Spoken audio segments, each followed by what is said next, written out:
Good morning, guys. Welcome to another day of ELA. We're going to start off today by reviewing our vocabulary words that we learned yesterday. Our first word here is relish. Not the kind of relish that you put on a hot dog, but the relish that means you enjoy something very much. What is this little girl enjoying in the picture here? I think she relishes her walk with her dog. She loves her dog, maybe, and she loves walking the dog in the beautiful sunshine. Something you enjoy very much. What's something you relish? I know some of you have dogs. Do you enjoy walking your dogs? It's a lot of fun. Understand that relish means you enjoy something very much. Our next word is familiar. Something familiar is something that you know and that you are used to. What's happening in the picture here? I think the little girl's looking in a mirror, isn't she? You're familiar with your own face. Sometimes people say, I know him as well as I know the back of my hand. That you're familiar with the back of your hand. You see it all the time. This little girl was familiar with her face. Something that you know and that you are used to. Next word, savor. Oh, look at that pizza. Does that make you hungry? It's a big old pizza he's eating. If you savor something, you take your time and enjoy eating it. I don't know if he's going to take his time or not. Looks like he's about to eat that whole pizza in one bite. But if you savor something, you take your time and enjoy it. The last one here is enhance. If you enhance something, you've made it better or you've improved it. It's kind of like, when we were talking about engineering and we made models or prototypes, and if they worked well, they were good. If not, we had to enhance them. We had to make them better. I remember Bella showed us her video of different kinds of paper airplanes, and she had to enhance them to try to make them fly better. Yeah, so that's also a word we might use in science. To enhance something is to make it better. All right, let's go on and look at some more kind of vocabulary. Sometimes words can have more than one meaning. We've talked about this a little bit already. And the words we're looking at right now, they're not quite like our spelling words. Our spelling words this week sound the same, but they're spelled differently. So those are homophones. But these words are words that are spelled exactly the same, but they have different meanings. So we call these multiple meaning words. Multiple meaning words are words that are spelled the same, but have more than one meaning. For instance, the word bark can refer to the sound a dog makes, but it can also refer to the outer skin of a tree. The best way to tell which meaning is correct is by looking at the context, and we've talked a lot about context clues, the surrounding words and sentences. Context clues help you figure out the meaning of an unfamiliar or multiple meaning word. In the sentence, the dog's bark hurt my ears, there's little doubt that the bark refers to the sound that a dog makes, not the skin of a tree. So let's look at some examples here. We could see a herd of cattle grazing on the range. Number 2, there's an electric range in the school cafeteria. So both of these words are range. They're both spelled R-A-N-G-E, but they have different meanings, multiple meanings. This word range can mean a field where there's grass, where cows might be eating, like the old song, home on the range. You wouldn't want to stand on this kind of range, would you? This kind of range is the oven that your mama cooks on or that you boil water on for some mac and cheese. An electric range, it also means like the stovetop. So range is a multiple meaning word. It has different meanings. Here's another word. Shh, don't make such a racket. Or I should get a new tennis racket before the tournament. Both of these words are racket, and they're both spelled R-A-C-K-E-T, but they mean different things. So we look at the sentences to decide which meaning it is. What do you think this word means? Don't make a racket. It means don't make a bunch of noise, right? This kind of racket is a bunch of noise. And this one, it tells us it's a tennis racket. You ever played tennis or badminton or something like that? You use a racket. So these are multiple meaning words. Can you think of more words? I think we've looked at some before, like bat. Like there's the thing that flies around at Halloween, right? And they actually don't just come out at Halloween. They're out all the time. And there's the bat you might play baseball with. So there's other multiple meaning words that are spelled the same, but they have different meanings. Now let's move on and start thinking about our story. As you know, this week we saw yesterday that our story is an informational video. We're talking about animals this week. And so we're going to look at it one more time today before we move on and actually read a story tomorrow. But I want you to know about some of the things that producers of videos might use to make the video more interesting.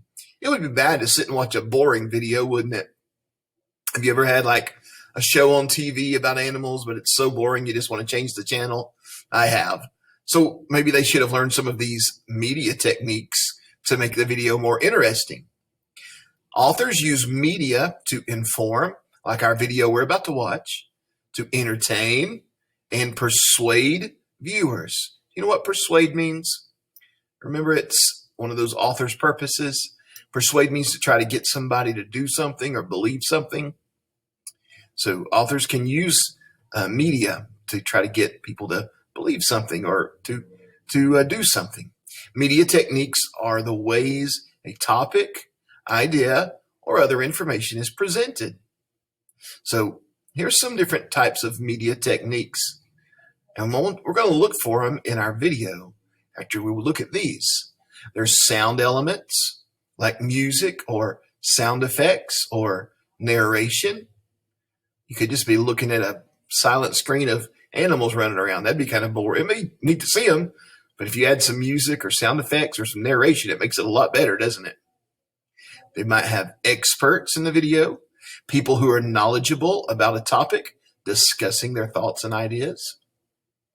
You might have some live action scenes of events with characters, people, or objects that can be real or imagined. Visual elements, brightly colored graphics, and text that catch the viewer's attention. And animation, illustrated characters or objects in motion. So think about these 5 things, and let's see if the producer of Animal Senses uses any of these. And as you watch Animal Senses, think about the narrator's main purpose. How does the narrator introduce the new information? Does he use some of those media techniques we just looked at? How is that information supported through the visuals? So is there any words that come on the screen to tell us about the information he's giving us, or there's pictures or video? Does the narrator help to make the topic interesting? Has he got an exciting voice, or is his voice very boring? Why or why not? And so just think about this, and we'll come back and talk about it after we watch our video. Maybe. What are the 5 senses? Come on, everybody.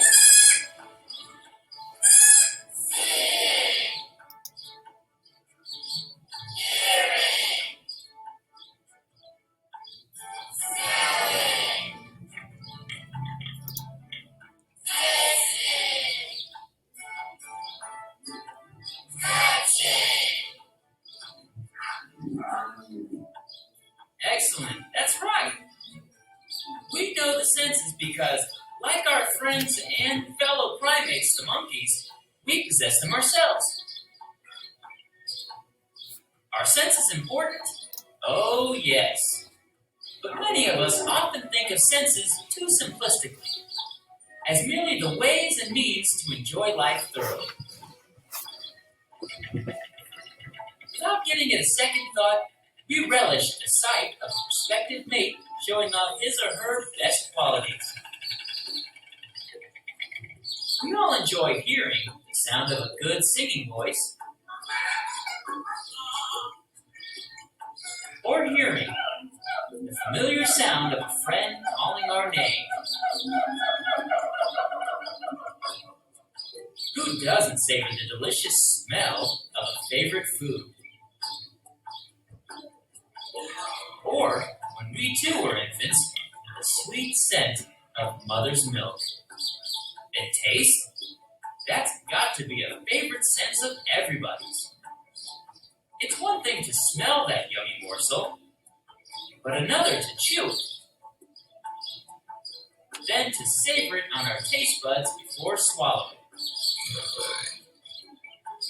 And touch? Who doesn't like the comforting touch of a friend or family member? In the animal world, the senses are far more than just a means to enhance pleasurable experiences. It's through the senses that animals survive. There are two main strategies of staying alive. Does anybody know what they are? Find food, avoid enemies. Find food and avoid enemies. Got it now? After those two essentials have been attended to, well, there's time for having a family. Exploring the world. And playing with friends. Or just thinking deeply about the complexity of the universe. In regards to the senses, nature is the great compensator. Depending on where an animal lives and what it eats. Take, for example, this magnificent black rhino. He has very poor eyesight. Does that put him at risk for predators? Heck no. Just look at him. He has no natural enemies except, unfortunately, man. The rhino is an herbivore, or plant eater, so he doesn't have to have good eyesight to hunt prey. He just sniffs out his meals. Rhinos also have terrific hearing. Take a look at those ever-alert ears. In fact, knowing which sense or senses in an animal are the strongest or the most highly developed will tell you a great deal about how the animal lives and survives. Take a look at this rabbit and this reindeer and this horse. Notice any similarities? Animals that are preyed upon have eyes placed laterally in their skulls, so they can see almost 360 degrees without moving their heads. Prey animals, or those animals high on a predator's meal ticket, don't have very strong binocular vision, so they don't have very good depth perception. But they don't need it. Their eyes are designed to notice movement anywhere around them, so that they can flee at the slightest hint that there might be a predator lurking nearby.